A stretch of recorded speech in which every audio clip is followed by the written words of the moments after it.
നമസ്കാരം. അടുത്ത വീഡിയോയിലേക്ക് സ്വാഗതം. ഞാൻ പ്രോമിസ് ചെയ്ത പോലെ നമ്മൾ നോർമലൈസേഷൻ എന്ന് പറഞ്ഞ ഫോർമുല ഒരു വലിയൊരു ആനിമൽ പോലെ എല്ലാവരും ചർച്ച ചെയ്യുന്ന ഒരു സംഭവത്തിനെ സിമ്പിളായിട്ട് നിങ്ങളുടെ മുമ്പിലേക്ക് കൊണ്ടുവരികയാണ്.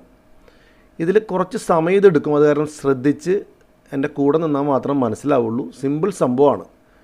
പല ചാനലുകളും പല സ്ഥലങ്ങളിലും നമ്മൾ കാണുന്നത് പ്രോസ്പെക്ടസിൻ്റെ ആ സ്നാപ്ഷോട്ട് എടുത്ത് കാണിച്ചിട്ട് പറയും ഇതൊരു വലിയൊരു സംഭവമാണ്, കൂടുതലൊന്നും അതിനെപ്പറ്റി ആലോചിക്കേണ്ട, ഇത് ഇവരെങ്ങനെ എഴുതി വെച്ചിരിക്കുകയാണ്, നമ്മളത് അത് അങ്ങനെയാണ് എന്നുള്ള രീതിയിലാണ് പലരും പറയുന്നത്. എന്നാൽ കുട്ടികളാവട്ടെ ഈ നോർമലൈസ്ഡ് സ്കോറ് കണ്ട് ഞെട്ടി അവർക്ക് ഒരുപാട് ആവലാതികളാണ്. ചില കുട്ടികൾക്ക് 30 മാർക്ക് കുറയുന്നു, 40 മാർക്ക് കുറയുന്നു, ചില കുട്ടികൾക്ക് 100 മാർക്ക് കൂടുന്ന കുട്ടികൾ മിണ്ടുന്നില്ല. കുറഞ്ഞ കുട്ടികൾ എല്ലാ സ്ഥലത്തും സോഷ്യൽ മീഡിയയിലും എല്ലാ ചാനലുകളുടെ താഴെ പോയിട്ട് മാർക്ക് കുറഞ്ഞു.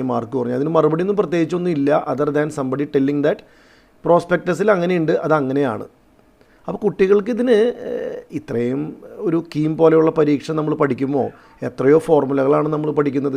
എന്തുകൊണ്ടാണ് ഈ ഫോർമുല ആരും അവർക്ക് എക്സ്പ്ലെയിൻ ചെയ്ത് കൊടുക്കാത്തത് എന്ന് എനിക്ക് സത്യമായിട്ട് അറിയില്ല. അതിൻ്റെ മൈന്യൂട്ട് ഗ്രാനുലാരിറ്റിയിലേക്ക് പോയില്ലെങ്കിലും അറ്റ്ലീസ്റ്റ് ഹൈ ലെവൽ എന്താണ് സംഭവം അല്ലെങ്കിൽ എങ്ങനെയാണത് വർക്ക് ചെയ്യണമെന്നൊന്ന് പറഞ്ഞു കൊടുത്താലല്ലേ ഇവർക്ക് എന്താണ് ഇവർ കംപ്ലയിൻറ്റ് ചെയ്യാൻ ഉദ്ദേശിക്കുന്നതെന്നും ഇവരുടെ ഫ്രസ്ട്രേഷൻ എന്താണെന്ന് ഇവർക്ക് മനസ്സിലാവുള്ളൂ. അപ്പോൾ ആ ഒറ്റ ഉദ്ദേശത്തിൽ മാത്രമാണ് ഞാൻ ഈ വീഡിയോ ചെയ്യുന്നത്. ഇത് പെട്ടെന്ന് ഓടിച്ചു പോയി അവിടെ സ്ലൈഡുകൾ ഇങ്ങനെ പെട്ടെന്ന് കവർ ചെയ്ത് പോയി കാണുന്നൊരു വീഡിയോ അല്ല. ശ്രദ്ധിച്ച് കാണണം. മേ ബി ഒരു 15-20 മിനിറ്റാണ് എടുക്കാൻ ഉദ്ദേശിക്കുന്നത്. അത് അതിൻ്റെ ആ ഒരു ഈ ഒരു ടോപ്പിക്കിൻ്റെ നേച്ചർ ഇതായിട്ടുകൊണ്ടാണ്.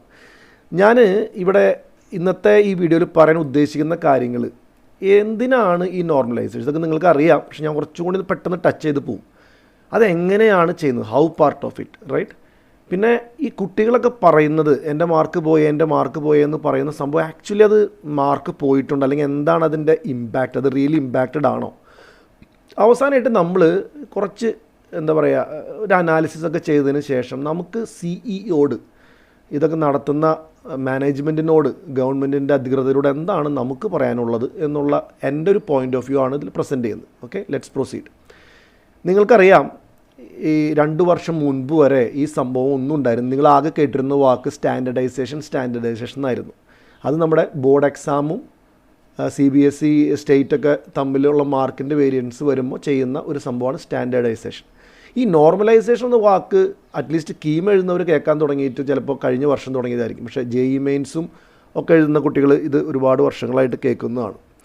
ഇതിനെന്താ സംഭവം എന്ന് വെച്ച് കഴിഞ്ഞാൽ ഇത് ഒറ്റ പരീക്ഷയ്ക്ക് പകരം പല പരീക്ഷകൾ ഷിഫ്റ്റുകളായിട്ട് നടത്തുമ്പോൾ എങ്ങനെയാണ് ഒരു കുട്ടിയുടെ ആക്ച്വൽ റാങ്ക് അറിയുക, അല്ലെങ്കിൽ ആ കുട്ടിയുടെ പെർഫോമൻസ് എങ്ങനെ അറിയുക? പലരും പറയും എടാ ഈ ഷിഫ്റ്റ് എളുപ്പമായിരുന്നു, അല്ലെങ്കിൽ എടി ഈ ഷിഫ്റ്റ് ഭയങ്കര ബുദ്ധിമുട്ടായിരുന്നു, നിനക്ക് എങ്ങനെയായിരുന്നു? അങ്ങനെ പലർക്കും പല സ്കെയിലിൽ മാർക്കുകൾ കിട്ടുമ്പോൾ ഇതെങ്ങനെയാണ് ഒരു ഏകീകരണം നടത്തുക? അപ്പോൾ അതിൻ്റെ ഒരു സംഭവമാണ് ഈ പ്രോബ്ലം സ്റ്റേറ്റ്മെൻറ്റ് എന്ന് പറയുന്നത്. അതാണ് ഒരു പ്രോബ്ലം. ഓക്കെ, ഇനി എന്താണ് അതിന് ചെയ്യേണ്ടത്?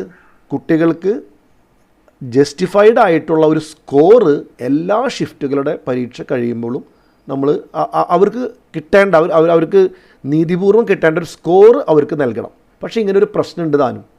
അപ്പോൾ ഇതാണ് ആവശ്യം. ആ ആവശ്യം നമുക്ക് നിറവേറ്റാൻ വേണ്ടിയിട്ടാണ് ഈ നോർമലൈസേഷൻ ഫോർമുല എന്ന് പറയുന്ന വലിയൊരു സംഭവം ഇൻട്രൊഡ്യൂസ് ചെയ്തിരിക്കുന്നത്. അതിന് മുമ്പ് തന്നെ ഈ ഒരു എക്സർസൈസിന് 2 മെയിനായിട്ടുള്ള അസംഷൻസ് ഉണ്ട്. അത് നിങ്ങൾക്ക് പലർക്കും അറിയില്ല. അതുകൊണ്ടാണ് ഞാനിത് കൃത്യമായിട്ട് പറയുന്നത്. ഏത് ഷിഫ്റ്റ് എടുത്താലും കുട്ടികളുടെ പെർഫോമൻസിൻ്റെ ഡിസ്ട്രിബ്യൂഷൻ ഓൾമോസ്റ്റ് സെയിം ആണെന്നാണ് ഈ ഫോർമുല അസ്യൂം ചെയ്യുന്നത്. അതായത് കോമ്പിറ്റൻസി ലെവൽ ഹൈ ഉള്ള കുട്ടികളുടെ എണ്ണം ഒരു ഷിഫ്റ്റിൽ ഒരു 30% വിചാരിച്ചു കഴിഞ്ഞാൽ 30% വിചാരിച്ചു കഴിഞ്ഞാൽ ഈവൻ രണ്ടാമത്തെ ഷിഫ്റ്റിലും 30% കുട്ടികൾ ഹൈ പെർഫോമിംഗ് ആയിട്ടുള്ള കുട്ടികളുണ്ടെന്നാണ് ഫോർമുല അസ്യൂം ചെയ്യുന്നത്. മനസ്സിലായോ? അതല്ലാതെ ഒരു ഷിഫ്റ്റിലെ എല്ലാ സൂപ്പർ സ്റ്റാറുകളും മറ്റേ ഷിഫ്റ്റിൽ ഒരു ടോപ്പിക്കും പഠിക്കാതെ ചുമ്മാ തമാശയ്ക്ക് എൻട്രൻസ് എഴുതാൻ വന്നവരും ആയിട്ട് ഈ ഫോർമുല അസ്യൂം ചെയ്യുന്നില്ല. ഓക്കെ, അപ്പോൾ അത് പോയിൻ്റ് നമ്പർ 1. ഇനി ഈ പോയിൻ്റ് നമ്പർ 1 എന്ന് ഉള്ളതിൽ നിന്ന് എന്താണ് നമുക്ക് ഡിറൈവ് ചെയ്യാൻ പറ്റുക? ഒരു കുട്ടിയുടെ ആ കുട്ടി എഴുതിയ ഷിഫ്റ്റിലെ ആ കുട്ടിയുടെ റാങ്ക്, പെർസെൻറ്റൈൽ എന്നൊരു വാക്ക് ഇതിന് ശേഷം ഞാൻ പറഞ്ഞത് നിങ്ങൾക്കറിയാം, അത് കൂടുതൽ ഞാൻ വർണ്ണിക്കേണ്ട കാര്യമില്ല, ഒരുപാട് നിങ്ങൾ കേട്ടിട്ടുണ്ട്. നമുക്ക് തൽക്കാലം റാങ്ക് എന്ന് വെച്ച് സ്റ്റാർട്ട് ചെയ്യാം. പെർസെൻറ്റ് അടുത്ത സ്ലൈഡുകളിൽ ഞാൻ പോകുമ്പോൾ ഞാൻ പറയാം. ഒരു കുട്ടിയുടെ റാങ്ക് ഒരു ഷിഫ്റ്റിൽ നമുക്ക് 120 ആണെന്ന് അസ്യൂം ചെയ്യാം. ഫോർമുല എന്താ ചിന്തിക്കണമെന്ന് വെച്ച് കഴിഞ്ഞാൽ ഈ കുട്ടി അടുത്ത ഷിഫ്റ്റിൽ പോയി എഴുതിയാലും ഏകദേശം ഈ റാങ്കൊക്കെ തന്നെയാണ് വരിക. അല്ലാതെ ഈ ഷിഫ്റ്റിൽ ഈ കുട്ടിക്ക് 120ാമത്തെ റാങ്കും അടുത്ത ഷിഫ്റ്റിൽ ഈ കുട്ടി എത്തുമ്പോൾ 30,000 റാങ്ക് ആ ഷിഫ്റ്റിൽ റാങ്ക് ഞാൻ പറഞ്ഞു കേട്ടോ സംഭവിക്കുമെന്ന് ഈ ഫോർമുല അസ്യൂം ചെയ്യുന്നില്ല, which is fair enough, right? ഇത് നല്ലൊരു വലിയ മോശമില്ലാത്ത വലിയ അപകടമില്ലാത്ത അസംഷൻസ് ആയിട്ട് നമുക്ക് ഇപ്പോൾ തോന്നും. ഓക്കെ, ചില കേസുകളിലൊക്കെ അതിൽ ഫെയിലിയർ പോയിൻറ്റ്സിന് അത് ഞാൻ വരാം, പക്ഷേ ഓവറോൾ ഫെയർ ഇനഫ് എന്ന് തന്നെയാണ് നമുക്ക് പറയാൻ പറ്റുള്ളൂ. പിന്നെ third one, it is done, right? നമുക്ക് എല്ലാവർക്കും അറിയുന്ന സംഭവമാണ്. ഇത് ഡിഫിക്കൽട്ടി ലെവല് ചിലപ്പോൾ ടഫ് ആവാം, ചിലപ്പോൾ ഈസി ആവാം. അതിന് വേണ്ടിയിട്ടാണല്ലോ ഈ ഫോർമുല, അത് പറയാതെ തന്നെ അണ്ടർസ്റ്റുഡാണ്. നമ്മളിനി അടുത്തേക്ക് പോകുമ്പോൾ ഇത് കണ്ട് നിങ്ങൾ ആരും ഓടിപ്പോണ്ട കേട്ടോ ഈ വീഡിയോയിൽ നിന്ന്. ഇത് തന്നെയാണ് പല ആൾക്കാരും കാണിച്ചുകൊണ്ടിരിക്കുന്നത്. ഞാനിത് കാണിക്കുന്നത് എന്തിനാണെന്ന് വെച്ച് കഴിഞ്ഞാൽ ഞാനായിട്ട് പുതിയ സംഭവം ഒന്നും ഡിറൈവ് ചെയ്തിട്ടില്ല. ഇത് വരുന്നത് ഉത്ഭവം ഇവിടെ നിന്ന് തന്നെയാണെന്ന് പറയാൻ വേണ്ടി മാത്രമാണ് ഞാൻ ഈ 3 സംഭവങ്ങൾ കാണിക്കുന്നത്. ഈ 3 സംഭവങ്ങളെ കറക്റ്റായിട്ട് കീം പ്രോസ്പെക്ടസിൽ എടുത്താണ്. സെക്ഷൻ 9.4.4 എന്ന് പറഞ്ഞ സെക്ഷനിൽ നിങ്ങൾ പോയി കഴിഞ്ഞാൽ കാൻഡിഡേറ്റ് പോർട്ടലിൽ കാണാവുന്നതാണ്. അപ്പോൾ ഇതാണ് എല്ലാവരും പറയുന്നതോ ഭയങ്കര ഇതാണ്, നോക്കണ്ട, ഭയങ്കര പേടിപ്പെടുത്തും, ഇതൊന്നും നിങ്ങൾ അധികം കൂടുതൽ സമയം ചിലവഴിക്കേണ്ട, ഇതിൻ്റെ പിറകെ പോയി കഴിഞ്ഞാൽ നിങ്ങൾക്കൊന്നും എത്തും പിടിയും കിട്ടില്ല, ഇങ്ങനെയൊക്കെയാണ് പലരും പറയുന്നത്. ഞാൻ പറയുന്നത് ഇതിലും എത്രയോ വലിയ കോംപ്ലിക്കേറ്റഡ് ആയിട്ടുള്ള പ്രോബ്ലംസാണ് നിങ്ങൾ കീമിൽ സോൾവ് ചെയ്യുന്നത്, ഫിസിക്സും കെമിസ്ട്രിയും മാത്തമാറ്റിക്സും ഒക്കെ. എന്നിട്ടാണോ ഈ ഫോർമുല? അപ്പോൾ നമ്മൾ അതിൽ നിന്ന് ഓടി രക്ഷപ്പെടേണ്ട യാതൊരു ആവശ്യമില്ല. ഈവൻ നമ്മളൊരു എൻജിനീയർ ആവാൻ ആസ്പയർ ചെയ്ത് നിങ്ങളെല്ലാവരും അറ്റ്ലീസ്റ്റ് ഒരു സംഭവം കണ്ടു കഴിഞ്ഞാൽ മനസ്സിലാക്കാൻ ഉള്ള ഒരു സന്നദ്ധത നിങ്ങൾക്ക് വേണം. എന്നാലാണ് നിങ്ങൾക്ക് നല്ല എഞ്ചിനീയേഴ്സ് ആവാൻ പറ്റും. അല്ലാതെ എന്തെങ്കിലും ഒരു ഫോർമുല കാണുമ്പോഴേക്കും അയ്യോ ഇത് എനിക്കറിയില്ല എന്ന് പറഞ്ഞ് ഓടിപ്പോകലല്ല ഒരു സംഭവം മനസ്സിലാക്കേണ്ട രീതി. അപ്പോൾ നമുക്ക് ഈ ഫോർമുലയിൽ നിന്ന് ഇതെങ്ങനെയാണ് ഇതിനെ ഒരു സാധാരണ കുട്ടിക്ക് മനസ്സിലാവുന്നത്, എന്താണ് ഈ സ്റ്റെപ്പ് 1 സ്റ്റെപ്പ് 2? ഇതിനകത്ത് ഇവർ പറയുന്ന കുറേ കാര്യങ്ങളുണ്ട്. റോ മാർക്കിൽ നിന്ന് ഇത് ചെയ്യണം, പിന്നെ സിഗ്മ, ഇതൊക്കെ സിഗ്മയൊക്കെ നിങ്ങൾ പഠിച്ചിട്ടുണ്ടാവും. അത് ഐറ്ററേറ്റീവായിട്ട് ഓരോ നമ്പേഴ്സിനും ഓരോ ഇഫ് എൽസ് ലൂപ്പിലിട്ട് ആഡ് ചെയ്യുന്ന പോലെയാണ്. അത് പല range from R to 1 to N.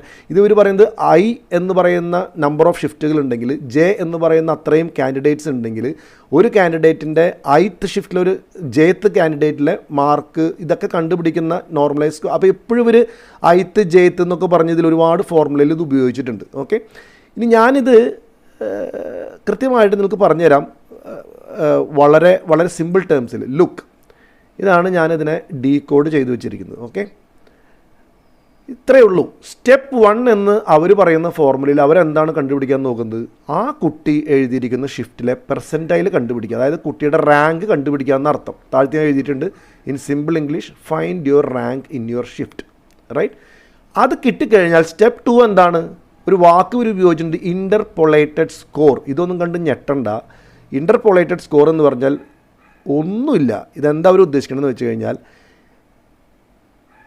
എനിക്ക് കിട്ടിയ ഈ റാങ്ക് അടുത്ത ഷിഫ്റ്റിൽ അതേ റാങ്ക് കിട്ടിയ കുട്ടിക്ക് എത്ര മാർക്കുണ്ട് എന്നാണ് കണ്ടുപിടിക്കുക. മാർക്കാണ് സ്റ്റെപ്പ് നമ്പർ 2 കണ്ടുപിടിക്കുക. ഏത് മാർക്കാണ് കണ്ടുപിടിക്കണേ? ഒരു 10 ഷിഫ്റ്റ് എന്ന് വിചാരിക്കുക. എൻ്റെ ഷിഫ്റ്റിലെ മാർക്ക് എനിക്കറിയാം 10 എന്ന് വിചാരിക്കുക. എൻ്റെ റാങ്ക് എനിക്കറിയാം ഒരു 20 എന്ന് വിചാരിക്കുക. ഇനിയിത് ഇതെന്താ ചെയ്യണമെന്നറിയോ? ഇവൻ എഴുതാത്ത അല്ലെങ്കിൽ ഇവൾ എഴുതാത്ത 9 ഷിഫ്റ്റിലെ അതേ റാങ്കുകാരന്, 20ാമത്തെ റാങ്കുകാരന് ഏതൊക്കെ മാർക്കുകൾ കിട്ടിയിട്ടുണ്ട് എന്ന് കണ്ടുപിടിക്കലാണ് ഈ ഇൻ്റർപൊളേറ്റഡ് സ്കോർ എന്ന് പറയുന്നത്. മനസ്സിലായെന്ന് വിചാരിക്കുന്നു. എൻ്റെ സെയിം റാങ്കിന് എൻ്റെ അടുത്ത ഷിഫ്റ്റിൽ എത്രയാണ് മാർക്ക്, എൻ്റെ സെയിം റാങ്കിന് എൻ്റെ അടുത്ത ഷിഫ്റ്റിന് എത്രയാണ് മാർക്ക്, അത് കണ്ടുപിടിക്കൽ മാത്രമേ ഉള്ളൂ, വേറെ ഒന്നുമില്ല. ഇനി എക്സാക്റ്റ് പെർസെൻറ്റൈൽ കിട്ടാത്ത സമയത്താണ് എന്ത് ചെയ്യുക? നമ്മൾ ആ ലോവറും അപ്പറും എടുത്തിട്ട് ആവറേജ് കണ്ടുപിടിക്കുന്ന ഒരു പരിപാടി ഫോർമുലയിൽ കൊടുത്തിട്ടുണ്ട്. അതുകൊണ്ടാണ് ആ ഫോർമുല ഇത്തിരി കോംപ്ലിക്കേറ്റ്. പക്ഷേ ചെയ്യുന്ന സംഭവം ഇത് തന്നെയാണ്. ഓക്കെ, കാരണം ചില സമയത്ത് എക്സാക്റ്റ് മാച്ച് ചിലപ്പോൾ ഉണ്ടാവില്ല. ഇപ്പം 93.333 എന്ന് പറയുന്ന പെർസെൻറ്റൈലിന് മറ്റേ ഷിഫ്റ്റിൽ 93.334 ഉണ്ടാവും, ചിലപ്പോൾ 33 ഉണ്ടാവില്ല. അതുകൊണ്ടാണ് ഇങ്ങനെ ചെയ്യുന്നത്. ഓക്കെ, ഇനി സ്റ്റെപ്പ് നമ്പർ 3 എന്താ ചെയ്യണേ? ഒന്നുമില്ല. ഈ മാർക്കുകളുണ്ടല്ലോ, നമ്മുടെ റാങ്കിന് നമ്മൾ എഴുതാത്ത ഷിഫ്റ്റുകളിൽ കിട്ടിയ ആ സെയിം മാർക്കുകൾ തമ്മിൽ കൂട്ടിയിട്ട് അതിൻ്റെ ആവറേജ് കണ്ടുപിടിക്കലാണ് ഈ നോർമലൈസ്ഡ് സ്കോർ എന്ന് പറയുന്നത്. ഇത്രയേ ഉള്ളൂ സംഭവം. വേറെ ഒരു ആനയും കുതിരയും ഇതിനകത്തില്ല. ഓക്കെ, അതായത് നിങ്ങളുടെ റാങ്ക് കണ്ടുപിടിക്കുന്നു, ആ സെയിം റാങ്കിന് മറ്റുള്ള ഷിഫ്റ്റുകൾ എത്ര മാർക്ക് കണ്ടുപിടിക്കുന്നു, ആ മാർക്കുകളുടെ എല്ലാം കൂടി ഉള്ള ആവറേജ് ആണ്, ഇൻക്ലൂഡിങ് നിങ്ങളുടെ മാർക്ക് കേട്ടോ. നിങ്ങളുടെ മാർക്കും ആ മാർക്കുകളും കൂട്ടിയിട്ടുള്ള എല്ലാത്തിൻ്റെ ആവറേജ് ആണ് നിങ്ങളുടെ നോർമലൈസ്ഡ് സ്കോർ. നിങ്ങൾക്കിത് മനസ്സിലായില്ലെങ്കിൽ ഈ വീഡിയോ ഇവിടെ പോസ് ചെയ്തൊന്ന് ജസ്റ്റ് ഫിഗറിൽ നോക്കിയാൽ മതി. ഇനി ഞാൻ മനസ്സിലാക്കാൻ വേണ്ടിയിട്ടാണ് ഞാൻ ഈ സമയം സ്പെൻഡ് ചെയ്ത് അടുത്ത ഒരു ടേബിൾ നിങ്ങളുടെ മുമ്പിലേക്ക് കൊണ്ടുവരുന്നത്. അതിൽ നിങ്ങൾക്ക് വളരെ കൃത്യമായിട്ട് മനസ്സിലാവും. ഓക്കെ, ഇങ്ങനെയൊക്കെ സംഭവങ്ങൾ വരുമ്പോഴേ വലിയ വലിയ ഫോർമുലയിലേക്ക് വരുമ്പോൾ നമ്മൾ ഏറ്റവും ബെസ്റ്റായിട്ട് ചെയ്യേണ്ടത് സിമ്പിളായിട്ടുള്ള സിനാരിയോ എടുക്കാം. ശരിക്കും പറഞ്ഞാൽ 2 കുട്ടികൾ ഒരു ഷിഫ്റ്റ് നിന്ന് എടുത്താൽ മതി ഞാൻ, പക്ഷേ കുറച്ചും കൂടി അത്ര സിമ്പിളാക്കി കഴിഞ്ഞാൽ നമ്മൾ വളരെ മോശക്കാരാവുമെന്ന് വിചാരിച്ചിട്ട് ഞാൻ 10 കുട്ടികളായിക്കോട്ടെ, 10 കുട്ടികൾ ഒരു ഷിഫ്റ്റിൽ, ഷിഫ്റ്റ് 1 S1 എന്ന ഷിഫ്റ്റ് 1, അടുത്ത 10 കുട്ടികൾ അടുത്ത ഷിഫ്റ്റിൽ S2. കുട്ടികൾക്ക് നമ്മൾ പേര് കൊടുക്കണമല്ലോ. A1 A2 A3 A4 A10 വരെയാണ് ആദ്യത്തെ ഷിഫ്റ്റിലിരിക്കുന്ന കുട്ടികൾ. B1 B2 B3 B10 വരെയാണ് രണ്ടാമത്തെ ഷിഫ്റ്റിലിരിക്കുന്ന കുട്ടികൾ. ഇനി കുട്ടികൾക്ക് ഈ പറഞ്ഞ മാർക്കൊക്കെ ഉണ്ടല്ലോ, നമ്മൾ 300ലേക്ക് ആക്കിയ മാർക്ക്, 300ലേക്ക് ആക്കാൻ വേറെ വിഷയമൊന്നുമില്ല. 600ലാണ് പരീക്ഷ ചെയ്ത് ഒരു ക്വസ്റ്റിന് 4 മൈനസിന് പിന്നെ കറക്ഷൻ ഫാക്ടർ അപ്ലൈ ചെയ്ത് എങ്ങനെ പോയാലും ഡിലീറ്റഡ് ആയ ക്വസ്റ്റ്യൻസ് ഒഴിച്ചിട്ടുള്ള ബാക്കി എല്ലാം ശരിയായ കുട്ടിക്ക് 600 കിട്ടും. അങ്ങനെ ഒരു രീതിയിലാണ് കറക്ഷൻ ഫാക്ടർ വന്നത്. കറക്ഷൻ ഫാക്ടർ അല്ലാട്ട് ഇവിടുത്തെ വിഷയം. പല സ്ഥലങ്ങളിൽ ഞാൻ കണ്ടു, യൂട്യൂബ് ചാനലിലൊക്കെ കറക്ഷൻ ഫാക്ടറാണ് 8ൻ്റെ പണി കൊടുത്തത്. അതൊന്നല്ല, അത് മനസ്സിലാകാണ്ട് ചുമ്മാ പറയുന്നതാണ്. അപ്പോൾ നമുക്ക് കിട്ടുന്നപ്പോൾ കുട്ടികൾ പറയുന്നുണ്ടല്ലോ എനിക്ക് ഇത്രയാണ് മാർക്ക് കിട്ടി, എനിക്ക് ഇത്രയാണ് മാർക്ക് കിട്ടിയെന്ന് പറയില്ല. ആ മാർക്കാണ് ഞാൻ പറയുന്നത്. അതായത് നോർമലൈസ്ഡ് സ്കോർ അല്ല, നിങ്ങളുടെ mark multiplied by 4 point correction ഫാക്ടറും മൈനസ് തെറ്റിയ ക്വസ്റ്റ്യൻസിൻ്റെ -1 പിന്നെ കറക്ഷൻ ഫാക്ടറും കിട്ടിയ നിങ്ങൾ ഡിവൈഡ് 600 കിട്ടിയ മാർക്കിനെ ഡിവൈഡ് ചെയ്ത് 2 ചെയ്തുവല്ലോ. എന്നിട്ട് നിങ്ങൾ പ്രതീക്ഷിച്ചിരുന്നത് എനിക്ക് 290 കിട്ടും അല്ലെങ്കിൽ എനിക്ക് 103 കിട്ടും. ഇത് നിങ്ങൾ പ്രതീക്ഷിച്ച മാർക്കാണ് നമ്മൾ എന്ത് പറയുന്നത്, റോ മാർക്സ് എന്ന് പറയുന്നത്. അത് ഞാൻ ഒരു ഓർഡറിൽ, അതായത് ഏറ്റവും ടോപ്പ് മാർക്ക് മുകളിലും താഴെ ഏറ്റവും കുറവ് മാർക്ക് താഴത്തെയായിട്ട് നമുക്ക് മനസ്സിലാക്കാൻ എളുപ്പത്തിന് വേണ്ടി സോർട്ട് ചെയ്ത് ഇങ്ങനെ വെച്ചിട്ടുണ്ട് എന്ന് മാത്രം. ഓക്കെ, ഇനി നമ്മൾ നേരത്തെ പറഞ്ഞ സ്റ്റെപ്പ് 1 നമ്മൾ ചെയ്യാൻ പോവാണ്. എന്താണ് സ്റ്റെപ്പ് 1? ഈ കുട്ടികളുടെ മാർക്കിനെ നമ്മൾ റാങ്ക് കണ്ടുപിടിക്കുകയാണ്. ഇപ്പോൾ ഈ S1RS എന്ന് പറയുന്നതാണ് റോ സ്കോർ.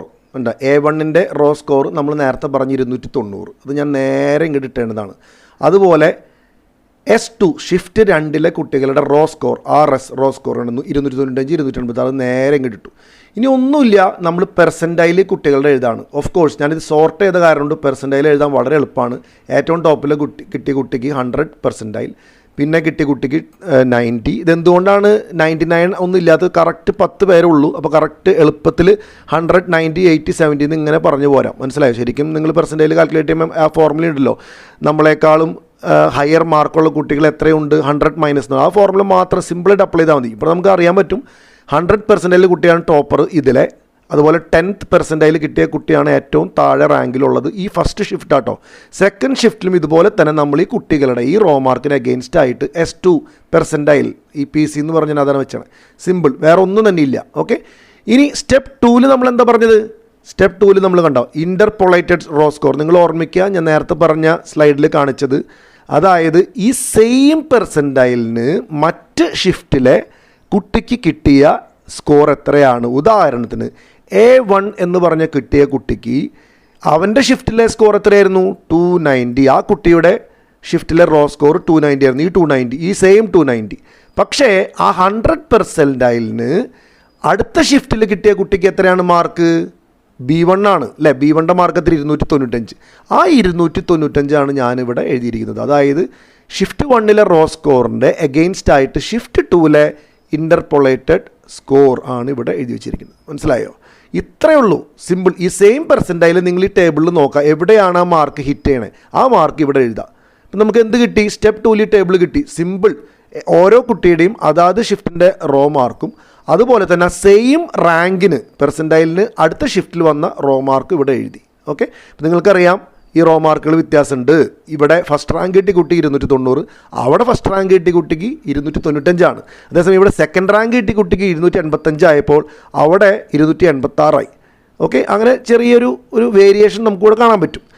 ഇനി നമ്മൾ എന്ത് ചെയ്യണം? സ്റ്റെപ്പ് 3 ഞാൻ നേരത്തെ പറഞ്ഞില്ലേ, സിമ്പിളായിട്ട്. അതായത് ഈ A1ൻ്റെ 2 ആ കുട്ടിയുടെ ഷിഫ്റ്റ് പ്ലസ് അടുത്ത ഷിഫ്റ്റിലെ മാർക്ക് കൂടെ കൂട്ടിയിട്ട് ഇതിൻ്റെ രണ്ടിൻ്റെയും ആവറേജ് ആണ് നമ്മൾ കണ്ടു. അതാണ് ഇവിടെ എഴുതിയിരിക്കുന്നത്. എന്ത്? Normalised score. ഇതാണ് 292 നോർമലൈസ്ഡ് സ്കോർ. ഓഫ് കോഴ്സ് നിങ്ങൾക്ക് നിങ്ങളുടെ റിസൾട്ടിൽ കിട്ടിയ ഷിഫ്റ്റ് പെർസെൻറ്റൈൽ എന്ന് പറയുന്നതാണ് ഈ 100, 90, 80 എന്നൊക്കെ പറയുന്നത്. മനസ്സിലായോ? ഇതുപോലെ നോക്കൂ, B1ൻ്റെ നോർമലൈസ്ഡ് സ്കോർ എന്താ? ഇതുപോലെ തന്നെ 290, 295 ആ കുട്ടിക്ക് കിട്ടിയത്. പക്ഷേ അടുത്ത ഷിഫ്റ്റിൽ 290 ഉണ്ടായിരുന്നുള്ളൂ. അപ്പോൾ അതിൻ്റെ ആവറേജ് ആണ് ഇത്. മനസ്സിലായോ?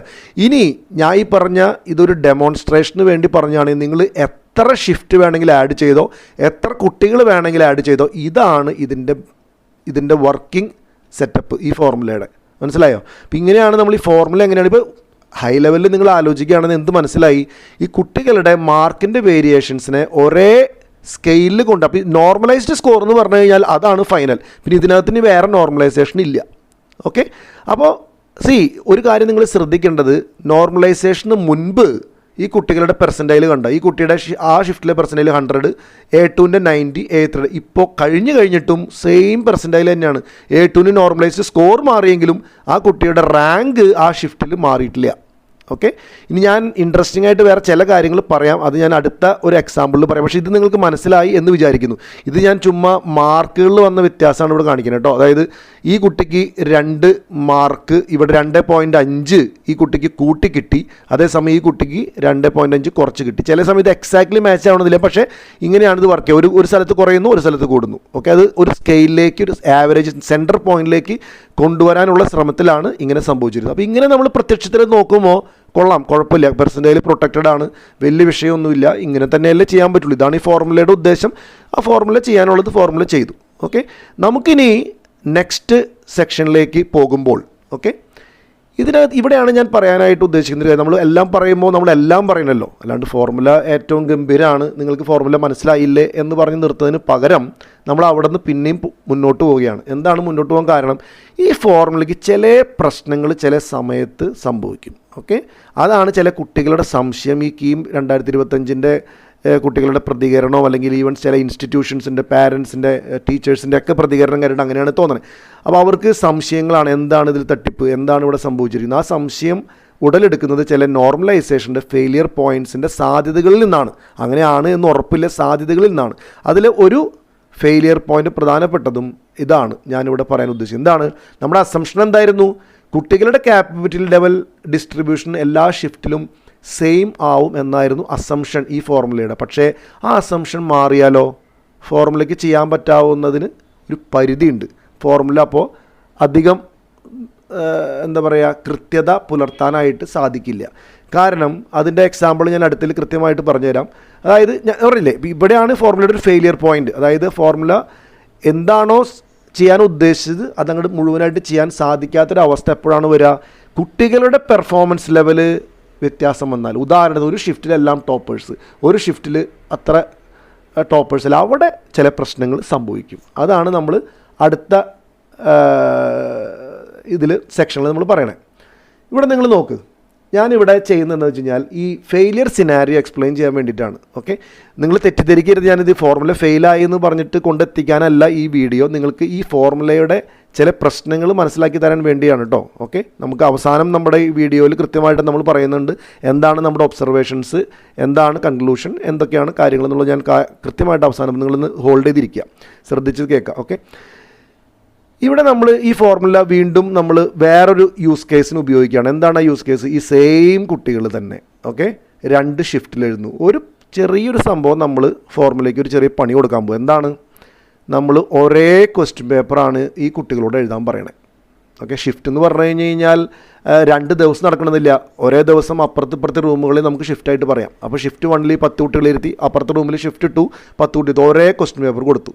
ഓക്കെ, എന്ന് ഞാൻ സങ്കല്പിക്കുകയാണ്, ഒരു ഹൈപ്പോത്തറ്റിക്കൽ സിറ്റുവേഷൻ പറയാണ്. ഓക്കെ, എല്ലാവരും ഒരു ക്ലാസ് എടുത്തിട്ട് പറയും 2 ഷിഫ്റ്റ്, പക്ഷേ ക്വസ്റ്റ്യൻ പേപ്പർ സെയിം. ഇവർ ഇങ്ങോട്ട് സംസാരിച്ചിട്ടില്ല, കണ്ടിട്ടില്ല, കേട്ടിട്ടില്ല. ഓക്കെ, അതിന് വേണ്ടിയിട്ടാണ് ഒരേ സമയം എന്ന് പറഞ്ഞത്. ഈവൻ സെക്കൻഡ് ഡേ ഇവരൊരു റൂമിൽ പൂട്ടിയിട്ട് നിങ്ങൾ ടെസ്റ്റ് ചെയ്താലും ഇങ്ങനെ തന്നെ ഒരു സിനാരിയോ ഷുവറായിട്ട് നമുക്ക് ഉണ്ടാക്കിയെടുക്കാം. സെയിം ക്വസ്റ്റ്യൻ പേപ്പർ, കുട്ടികൾ 10 പേര് ഇവിടെ 10 പേര് അവിടെ, പക്ഷേ പല കുട്ടികളാണെന്ന് മാത്രം.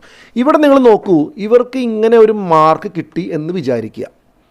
അതായത് ഈ ഷിഫ്റ്റിൽ A1 300-ൽ 300, ഈ ഷിഫ്റ്റിലെ A2 300-ൽ 300, 3 കുട്ടികൾക്ക് ഫുള്ള്, പിന്നത്തെ കുട്ടിക്ക് 290, പിന്നത്തെ കുട്ടിക്ക് 200, ഒക്കെ നല്ല സൂപ്പർ പിള്ളേരുകളാണ്. പക്ഷേ അപ്പുറത്തെ ഷിഫ്റ്റിലോ ഒരു പടിക്ക് കുറവാണ്. ടോപ്പ് മാർക്ക് ഏറ്റവും നന്നായിട്ട് പെർഫോം ചെയ്യുന്ന ഫസ്റ്റ് റാങ്ക് കിട്ടിയ കുട്ടിക്ക് അവിടെ വരെ എത്താൻ പറ്റില്ല. അത് 295 ഒന്നും അല്ല, കുറച്ചും കൂടെ താഴ്ത്തേക്ക് വന്ന് 280. മനസ്സിലായോ? പിന്നെ നിങ്ങൾ നോക്കിയേ, താഴ്ത്ത് കഴിഞ്ഞ് കഴിഞ്ഞാൽ കുറേ പേർക്ക് 80, 20, 20, 12. മറ്റേ സൈഡിൽ 20 താഴെ ഒരു കുട്ടിക്ക് ഉണ്ടായിരുന്നുള്ളൂ. ഇവിടെ 20, 10, 12 3 കുട്ടികളാണ് 20 അല്ലെങ്കിൽ 20 താഴെ. 100 താഴെ ഇവിടെ കണ്ട കുറേ കുട്ടികൾ വന്നിട്ടുണ്ട്. അപ്പോൾ ഈ ഒരു മാർക്കിൻ്റെ ഈ ഒരു ഡിസ്ട്രിബ്യൂഷനിൽ നിന്ന് സാധാരണക്കാരൻ എന്ത് മനസ്സിലാകും? അതായത് ഇവിടുത്തെ വലിയ പുലിയാണ്, ഫസ്റ്റ് റാങ്കാണ്. പക്ഷേ ഇവിടെ നോക്കുമ്പോൾ അവൻ്റെ റാങ്ക് എവിടെ കിടക്കും? 1, 2, 3, 4, 5, 6 7 കിടക്കും. മനസ്സിലായോ? അപ്പോൾ അതാണ് ഇതിൽ നിന്ന് നമുക്ക് മനസ്സിലാവുന്നൊരു കാര്യം. അതായത് ഷിഫ്റ്റുകൾ തമ്മിൽ ചെയ്യുമ്പോൾ ഒരു ഷിഫ്റ്റിൽ ഭയങ്കര പെർഫോമൻസ് കുട്ടികൾ, ഒരു ഷിഫ്റ്റിൽ അത്രയും പോരാ പെർഫോമൻസ് എന്നുള്ള കുട്ടികളാണ്. ഇനി ഇവിടെയാണ് ഞാൻ വീണ്ടും നമ്മുടെ സ്റ്റെപ്പ് 1 ചെയ്യാൻ പോകുന്നത് കേട്ടോ. ഇതിനെ പെർസെൻറ്റേജായിട്ട് കൺവേർട്ട് ചെയ്തു. നമ്മൾ നേരത്തെ ഇത് സെയിം പരിപാടി ചെയ്യുന്നു. ഇതിന് കൂടുതൽ സമയം സ്പെൻഡ് ചെയ്യുന്നില്ല. അടുത്തതും ചെയ്യുന്നു. എന്ത് ചെയ്യുന്നു? നമ്മൾ raw score, interpolated raw score calculate ചെയ്തു. ഈ ഷിഫ്റ്റിൽ കിട്ടിയ കുട്ടിക്ക് എത്രയാണെന്ന് ഇവിടെ എഴുതി. 250 ആണ് ഇവിടുത്തെ ടോപ്പറിന്. സെക്കൻഡ് റാങ്കിന് ഇവിടെ 300 ആണ്, പക്ഷേ ഇവിടെ 270 അങ്ങനെ എഴുതി. അത് കഴിഞ്ഞിട്ട് എന്ത് ചെയ്തു?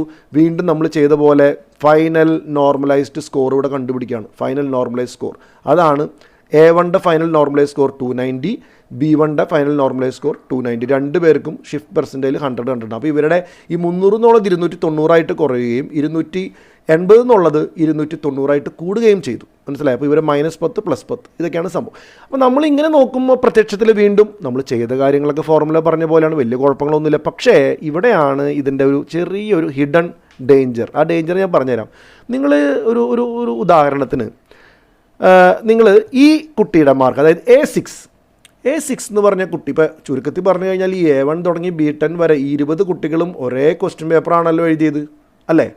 അപ്പോൾ ഈ ക്വസ്റ്റ്യൻ പേപ്പർ എഴുതിയപ്പോൾ ഈ A6ൻ്റെ പൊസിഷൻ എത്ര വരും ശരിക്കും പറഞ്ഞു കഴിഞ്ഞാൽ? അതായത് 1, 2, 3, 4, 5, 6. ആറാമത്തേൽ 2 പേർക്കും തുല്യ മാർക്കാണ്. 6th റാങ്കാണ് ഈ കുട്ടിക്ക്. ഓവറോൾ ആ കുട്ടിയുടെ പെർഫോമൻസ് ഇത്രയും ഫുൾ പോപ്പുലേഷൻ വെച്ച് നോക്കുമ്പോൾ 6th റാങ്കാണ്. പക്ഷേ ഈ നോർമലൈസ്ഡ് സ്കോർ വന്നപ്പോൾ ആ കുട്ടിയുടെ റാങ്ക് എത്രയാണ്? എത്ര പേർക്ക്? ഈ കുട്ടിക്ക് കിട്ടിയ മാർക്ക് 280 ആദ്യം. ഇവിടെയൊക്കെ സംഭവിച്ചെന്ന 100 മാർക്ക് കുറഞ്ഞു 180. ഈ കുട്ടിക്ക് മീതെ എത്ര പേർക്ക് കിട്ടിയിട്ടുണ്ട്? 1, 2, 3, 4, 5, 6, 7, 8, 9, 10. 10 കുട്ടികൾക്ക് ഈ കുട്ടിക്ക് കിട്ടിയ നോർമലൈസ്ഡ് സ്കോറിനേക്കാളും കൂടുതൽ. അപ്പോൾ എന്ത് സംഭവിച്ചു?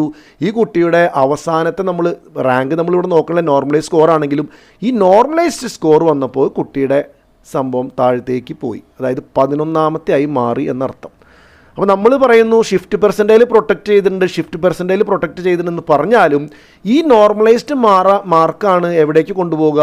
റാങ്ക് കാൽക്കുലേറ്റ് ചെയ്യാനായിട്ട് ബോർഡ് എക്സാമിൻ്റെ സംഭവത്തിൻ്റെ കൂടെ കൂട്ടാൻ പോകുന്നു. അവിടെ ഈ കുട്ടിക്ക് തീർച്ചയായിട്ടും ഒരു ഡിസഡ്വാൻറ്റേജ് വരുന്നുണ്ട്. ഓക്കെ, ഇനി ഞാൻ ഒരു കാര്യം പറയട്ടെ. ഇതല്ല ഇവിടെ യഥാർത്ഥത്തിൽ സംഭവിച്ചിരിക്കുന്നത് എന്ന് ഞാൻ പറയാനല്ല കേട്ടോ ഇത് എക്സാമ്പിൾ പറഞ്ഞത്. ഈ ഫോർമുലയ്ക്ക് ഇങ്ങനത്തെ സിനാരിയോയിൽ ഓഫ് കോഴ്സ് അസംഷൻ തെറ്റിക്കഴിഞ്ഞാൽ ഫോർമുലയും വർക്ക് ചെയ്യില്ലല്ലോ. അതാണ് ഇതിൻ്റെ ഒരു സിനാരിയോ എന്ന് ഞാൻ പറഞ്ഞാണ്. നിങ്ങൾ ധൃതി പിടിച്ച് കൺക്ലൂഷനിലേക്ക് പോകേണ്ട, നമുക്ക് പയ്യെ കൺക്ലൂഷനിലേക്ക് അടുത്തേക്ക് നമുക്ക് പോകാം. അതിനു മുമ്പ് ഞാൻ കുറച്ച് ഒബ്സർവേഷൻസ് പറയാം. ഓക്കെ, നമ്മുടെ ഇപ്പോഴത്തെ കീം 2025ൻ്റെ നോർമലൈസ്ഡ് സ്കോറ് പബ്ലിഷ് ചെയ്തപ്പോൾ നമുക്കൊരു കാര്യം മനസ്സിലായി. അത്യാവശ്യം നല്ല രീതിയിൽ ഡീവിയേഷൻസ് വന്നിട്ടുണ്ട്. സാധാരണ എപ്പോഴാണ് ഡീവിയേഷൻസ് വരാമെന്നറിയോ? അതായത് എല്ലാ കുട്ടികൾക്കും എല്ലാ ഷിഫ്റ്റിലും ഒരേ ഡിഫിക്കൽട്ടി ലെവൽ പേപ്പറിന് ഒരേ മാർക്ക് കിട്ടി കഴിഞ്ഞാൽ ഡീവിയേഷനൊന്നുമില്ല. കാരണം ആവറേജൊക്കെ വളരെ അടുത്തേക്ക് വന്നത് സെയിം മാർക്ക് തന്നെ ആയിരിക്കും ഏകദേശം. പക്ഷേ മാർക്കുകൾ 100, 30, 70 ഒക്കെ മാറുന്നുണ്ടെങ്കിൽ അതിൻ്റെ അർത്ഥം എന്താ? ഫോർമുല വിചാരിച്ചിരിക്കുന്നത് ഈ ഷിഫ്റ്റുകളിൽ തമ്മിൽ ഡിഫിക്കൽട്ടി ലെവൽ വ്യത്യാസം ഉണ്ടെന്നാണ് ഫോർമുല വിചാരിക്കുന്നത്. കാരണം ഫോർമുലയ്ക്ക് കുട്ടികളുടെ പെർഫോമൻസ് അളക്കാനായിട്ട് മാർക്ക് മാത്രമേ ഉള്ളൂ. പക്ഷേ ക്വസ്റ്റ്യൻ പേപ്പറിൻ്റെ ഡിഫിക്കൽട്ടി ലെവൽ അളക്കുന്നത് എങ്ങനെയാണ്? ഈ ഫോർമുല ക്വസ്റ്റ്യൻസ് ഒന്നും വായിച്ചു നോക്കാൻ പറ്റില്ല ഫോർമുലയ്ക്ക്. ഫോർമുല കുട്ടികളുടെ പെർഫോമൻസ് നോക്കിയിട്ടാണ് ഫസ്റ്റ് റാങ്കിന് ഇവിടെ എത്ര വന്നിട്ടുണ്ട്, ഫസ്റ്റ് റാങ്കിന് അവിടെ എത്ര വന്നിട്ടുണ്ട്. ഓക്കെ, അപ്പോൾ ഈ പരീക്ഷ ഇതിനേക്കാളും അത്ര എളുപ്പമല്ല. അല്ലെങ്കിൽ സെയിം ഫസ്റ്റ് റാങ്ക് കുട്ടിക്ക് രണ്ടും ഒരേ മാർക്ക് കിട്ടണമല്ലോ. വീണ്ടും അവിടെ ഞാൻ പറയുന്നു ഈ കുട്ടികളുടെ പെർഫോമൻസ് എല്ലാ ഷിഫ്റ്റിലും ഒരുപോലെ, അല്ലെങ്കിൽ ആ ഡിസ്ട്രിബ്യൂഷൻ ഒരുപോലെ ആണെന്നുള്ളതാണ് മറ്റൊരു അസംഷൻ. അപ്പോൾ ഒരു കാര്യം നമുക്ക് ഉറപ്പിക്കാം, ഫോർമുല വിചാരിച്ചിരിക്കുന്നത് ഡിഫിക്കൽട്ടി ലെവലിൽ മാറ്റങ്ങളുണ്ടെന്നാണ്. ഇനി നമുക്ക് ഈ കുട്ടികളൊക്കെ നമ്മൾ കംപ്ലയിൻറ്റ് ചെയ്യേണ്ടല്ലോ, ഇതെന്താണ് ഇങ്ങനെ സംഭവിക്കണേ, എനിക്ക് ഡീവിയേഷൻ വന്ന് എൻ്റെ കുറഞ്ഞു അവർക്ക് കൂടി എന്നൊക്കെ പറയുന്നുണ്ടല്ലോ. അപ്പോൾ നമുക്കിത് ഈ സെയിം ഡിഫിക്കൽട്ടി ലെവലാണ്. അതായത് 23-ാം തീയതിയിലെയും 25-ാം തീയതിയിലും 26, 27, 28, 29 എല്ലാ ഷിഫ്റ്റും ഒരേ ഡിഫിക്കൽട്ടി ലെവലാണ്. അതുകൊണ്ട് ഞങ്ങളുടെ മാർക്കിന് ഇത്രയും ഡീവിയേഷൻ വരാൻ പാടില്ല എന്ന് നമുക്ക് തീർത്ത് പറയണമെങ്കിൽ നമുക്ക് എന്ത് പ്രൂവ് ചെയ്യണം? ആ സെയിം ഡിഫിക്കൽട്ടി ലെവൽ അന്ന് പ്രൂവ് ചെയ്യണം. പക്ഷേ അവിടെയാണ് ഒരു ക്യാച്ച്. ഇതെങ്ങനെയാണ് നമുക്ക് പ്രൂവ് ചെയ്യാൻ പറ്റുക? സെയിം ഡിഫിക്കൽട്ടി ക്വസ്റ്റ്യൻസ് വ്യത്യാസം ഉണ്ടല്ലോ. അപ്പോൾ നമുക്ക് ഇത് പ്രൂവ് ചെയ്യാനായിട്ട് യാതൊരു മാർഗവും ഇല്ല എന്നുള്ളതാണ് വേറൊരു അവസ്ഥ. അതുകൊണ്ട് തന്നെ ഈ ഒരു ആർഗ്യുമെൻ്റ് അധികം മുന്നോട്ട് പോകില്ല. ഇത് കുട്ടികളുടെ ഡീവിയേഷൻ വന്നിരിക്കുന്നത് ഫോർമുലയുടെ പ്രശ്നം കൊണ്ടാണ് എന്നുള്ള ആർഗ്യുമെൻറ്റ് മുന്നോട്ട് പോകില്ല. കാരണം ഡിഫിക്കൽട്ടി ലെവൽ സെയിം ആണെന്ന് പ്രൂവ് ചെയ്യാനായിട്ട് നമുക്ക് സാധിക്കില്ല. അതാണ് രണ്ടാമത്തെ ഒരു ഒബ്സർവേഷൻ. ഇനി ഓഫ് കോഴ്സ് ഡീവിയേഷൻ വന്നിട്ടുണ്ടല്ലോ. നമുക്ക് നമ്മുടെ കയ്യിലുള്ള ഡാറ്റ എന്താ? ഡീവിയേഷൻസ് വന്നിട്ടുണ്ട്. അത് നല്ല രീതിയിൽ ചില കുട്ടികൾക്ക് വന്നിട്ടുണ്ട്. 30-ഉം 100-ഉം. അതായത് ഒരു കുട്ടിക്ക് -30, ഒരു കുട്ടിക്ക് +100 എന്ന് പറഞ്ഞു കഴിഞ്ഞാൽ അപ്പോൾ തന്നെ 130 അല്ലെങ്കിൽ +70 എന്ന് പറഞ്ഞാൽ അപ്പോൾ തന്നെ 100 മാർക്കിൻ്റെ വ്യത്യാസമാണ്. അപ്പോൾ അതിൻ്റെ അർത്ഥം എന്താണ്? ഇതെല്ലാം സംശയങ്ങൾ ഉന്നയിപ്പിക്കുന്ന രീതിയിലേക്ക് പോകുമ്പോൾ ചില സമയങ്ങളിൽ നമ്മുടെ മനസ്സിലേക്ക് കയറി വരുന്നൊരു കാര്യമാണ് ഈ പെർഫോമൻസൊക്കെ കറക്റ്റാണോ ഈ കുട്ടികളുടെ. അതായത് പെർഫോമൻസ് കറക്റ്റാണോ എന്നല്ല, അതായത് ആ ക്യാപ്പബിലിറ്റി ലെവലുള്ള ഡിസ്ട്രിബ്യൂഷൻ. ഇപ്പോൾ 1000 കുട്ടികൾ എഴുതിയതിൽ 500 പേര് പുലികളാണ്, 500 പേര് ആവറേജാണ്. പക്ഷേ മറ്റേ ഒരു ഇതിൽ 100 പേര് മാത്രം പുലികളോട്, ബാക്കി 900 പേരും ആവറേജാണ്. അങ്ങനെ സംഭവിച്ചിട്ടുണ്ടോ എന്നതാണ് ക്വസ്റ്റ്യൻ. ഓക്കെ, പക്ഷേ അതും നമുക്ക് പ്രൂവ് ചെയ്യാൻ പറ്റില്ല. അവിടെയാണ് ഈ വിഷയം എന്ന് പറയുന്നത്. കാരണം ഞാൻ പറഞ്ഞില്ലേ, ഇപ്പോൾ ചില പോസിബിൾ സിനാരിയോ, ഞാൻ നേരത്തെ കാണിച്ച ഫെയിലിയർ സിനാരിയോയ്ക്ക് ഒരു ടോപ്പ് പെർഫോമിംഗ് കുട്ടികൾക്ക് എല്ലാവർക്കും ഒരു ഷിഫ്റ്റ് കൊടുത്തു, മോശമായിട്ട് പെർഫോം ചെയ്യുന്നവർക്ക് വേറെ. അപ്പോൾ ഈ പ്രശ്നം ഭയങ്കരമായിട്ട് വിസിബിളാണ്. പക്ഷെ അങ്ങനെ സംഭവിക്കാനുള്ള സാധ്യത എന്നോട് ചോദിച്ചാൽ ഞാൻ പറയും വളരെ കുറവാണ്. കാരണം 65,000 അല്ല 86,000 കുട്ടികളെ നമ്മൾ 6 ഷിഫ്റ്റ് എടുത്തിരിക്കുമ്പോൾ റാൻഡം ബേസിന്, അതായത് ഒരു കോച്ചിങ് ഇൻസ്റ്റിറ്റ്യൂട്ടിൽ കുട്ടികൾക്ക് എല്ലാവർക്കും ഒരു ഷിഫ്റ്റ്, മറ്റേ കോച്ചിങ് ഇൻസ്റ്റിറ്റ്യൂട്ട് അങ്ങനെയല്ല. അങ്ങനെ കൊടുത്തു കഴിഞ്ഞാൽ ഭയങ്കര ഡേഞ്ചറാണ്. ഓക്കെ, അപ്പോൾ അങ്ങനെയല്ല കൊടുത്തിരിക്കുന്നത്, പല രീതിയിൽ റാൻഡമായിട്ടാണ് കൊടുത്തിരിക്കുന്നത്. അപ്പോൾ അങ്ങനെ വരാൻ സാധ്യതയില്ല എന്ന് തന്നെയാണ് എൻ്റെ ഒരു ഒബ്സർവേഷൻ. അത് നമുക്ക് പറയാമല്ലോ ധൈര്യമായിട്ട്. അല്ലാതെ അതിപ്പോൾ നമ്മുടെ പ്രോബബിലിറ്റി തിയറി, സ്റ്റാറ്റിസ്റ്റിക്സ് ഒക്കെ നോക്കി കഴിഞ്ഞാൽ അങ്ങനെയാണ് ഒരു സാമ്പിളിൽ എങ്ങനെയാണ് എപ്പോഴും എല്ലാ പെർഫോമേഴ്സിനും ഒരു ഷിഫ്റ്റിൽ അങ്ങനെ ഇരുത്താൻ പറ്റില്ല. അത് റാൻഡമായിട്ടാണ് സെലക്ട് ചെയ്തിരിക്കുന്നത്. ഇനി ഞാൻ പറയാൻ പോകുന്ന കൺക്ലൂഷൻസാണ് നമ്മൾ അവസാനമായിട്ട് ഇത് അവസാനിപ്പിക്കുന്നത്. ഒന്ന്, ഈ ഷിഫ്റ്റ് പരിപാടി നിർത്തിയില്ലെങ്കിൽ നോർമലൈസ് ചെയ്യാൻ വേറെ ബെറ്റർ മെത്തേഡ് ഇല്ല. ഈ ഫോർമുല തന്നെയാണുള്ളത്. അത് തന്നെയാണ് സയൻറ്റിഫിക്കലി പ്രൂവൺ മെത്തേഡ്. അപ്പോൾ അത് നമ്മളെല്ലാവരും മനസ്സിലാക്കണം. ഇനി നിങ്ങൾ എത്ര പേര് എത്ര ഇമെയിൽ അയച്ചാലും CEE എൻ്റെ ഒരു വ്യൂ പോയിൻറ്റിൽ they will do nothing, because they have clearly explain the formula in KEAM prospectus. അവർ പറയും ഇത് കൃത്യമായിട്ടുണ്ടല്ലോ. ഇപ്പോൾ ഞാൻ പല കുട്ടികളും പറയുന്നത് ഞങ്ങൾ CEക്ക് വിളിച്ചു, CE മെയിൽ അയച്ചു. അവരുടെ മറുപടി വളരെ സിമ്പിളായിരിക്കും. നിങ്ങൾ പ്രോസ്പെക്ടസ് വായിച്ചില്ലേ? നിങ്ങളത് ഫോർമുല കണ്ടില്ലേ? നിങ്ങൾക്ക് അറിഞ്ഞുകൂടെ ഡീവിയേഷൻസ് വരുമെന്ന്? അതിൻ്റെ കാരണങ്ങൾ നിങ്ങൾക്ക് അറിയില്ലേ? ഇത് മാത്തമാറ്റിക്കലി പ്രൂവൺ ഫോർമുലയാണല്ലോ, എന്തിനാണ് നിങ്ങൾ മാത്സിനെ ക്വസ്റ്റ്യൻ ചെയ്യണേ? ഇങ്ങനെയൊക്കെയാണ് ചോദ്യങ്ങൾ. അപ്പോൾ അതിനകത്ത് നിങ്ങൾ കംപ്ലയിൻറ്റ്സ് എത്ര രജിസ്റ്റർ ചെയ്താലും എനിക്ക് യാതൊരു പ്രതീക്ഷയില്ല അത് കറക്റ്റഡ് ആവും അല്ലെങ്കിൽ, കാരണം ഫോർമുലയാണ് ഉപയോഗിച്ചിരിക്കുന്നത്, വേറെ ഒരാൾ മാനുവലായിട്ടൊന്നും ഇടപെട്ടിട്ടില്ല. ഇനി ഞാൻ നേരത്തെ പറഞ്ഞ തന്നെ നമ്മൾക്ക് ആർക്കെങ്കിലും ഈ ഷിഫ്റ്റ് എല്ലാം പക്ക സെയിം ഡിഫിക്കൽട്ടി ലെവലാണെന്ന് പറഞ്ഞാൽ മാത്രമേ നമുക്ക് എന്തെങ്കിലും ഒരു ചർച്ചയ്ക്ക് തന്നെ സാധ്യതയുള്ളൂ. പക്ഷേ അത് നമുക്ക് പ്രൂവ് ചെയ്യാൻ പറ്റാത്തടത്തോളം കാലം ഒരു ഡെഡ് ലോക്കിൽ അവിടെ നിൽക്കും. ഇനി ലാസ്റ്റ് കാര്യമാണ് ഏറ്റവും പ്രധാനപ്പെട്ട കാര്യം. നമ്മളൊരു സിസ്റ്റത്തിനെ ഒരുപാട് ബിയോണ്ട് എ ലിമിറ്റ് ഡൗട്ട് ചെയ്യുക, അല്ലെങ്കിൽ ഒരുപാട് പാനിക് ആവുക, അല്ലെങ്കിൽ എനിക്ക് നഷ്ടം സംഭവിച്ചു എന്ന് ചിന്തിച്ചിരിക്കുക, അതിൽ വലിയ കഥയില്ല എന്ന് വിശ്വസിക്കുന്ന ഒരാളാണ് ഞാൻ. കാരണം ഈ 86,000 പേരിൽ ഒരു 14,000 പേരെ സെപ്പറേറ്റ് ആയിട്ട് എടുത്ത് അവർക്കൊരു ഷിഫ്റ്റ് കൊടുത്തു, അങ്ങനെയല്ല. അല്ലെങ്കിൽ ഏറ്റവും മോശക്കാരായ കുട്ടികളെ ഒരു ഇൻസ്റ്റിറ്റ്യൂട്ട് സൂത്രത്തിൽ വേറൊരു ഷിഫ്റ്റിലിരുത്തി അവർക്ക് എല്ലാവർക്കും അടിപൊളി മാർക്ക് കൂട്ടി കിട്ടി, അങ്ങനെ ഒരിക്കലും സാധ്യതയില്ല എന്ന് വിശ്വസിക്കുന്ന ഒരാളാണ് ഞാൻ. അപ്പോൾ നമുക്കും എല്ലാ കുട്ടികൾക്കും പാരൻസിനും അങ്ങനെ തന്നെ ചിന്തിക്കാം. നിങ്ങളുടെ ഷിഫ്റ്റ് പെർസെൻറ്റേജ് വീണ്ടും ഞാൻ പറയുന്നു സ്റ്റിൽ പ്രൊട്ടക്റ്റഡ്.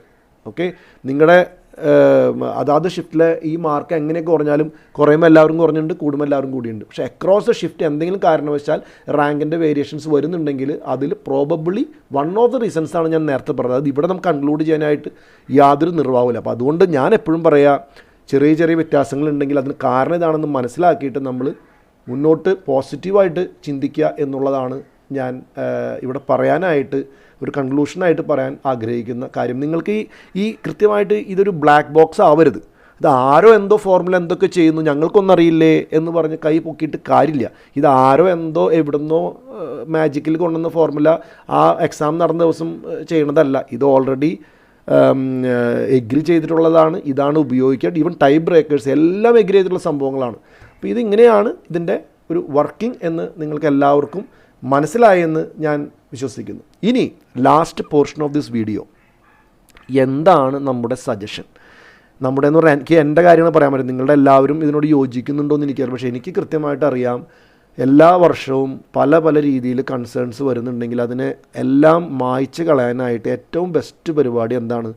ഈ സ്റ്റാൻഡർഡൈസേഷൻ, നോർമലൈസേഷൻ, ഈ രണ്ട് സാധനങ്ങൾ അങ്ങോട്ട് എടുത്ത് കളയാം.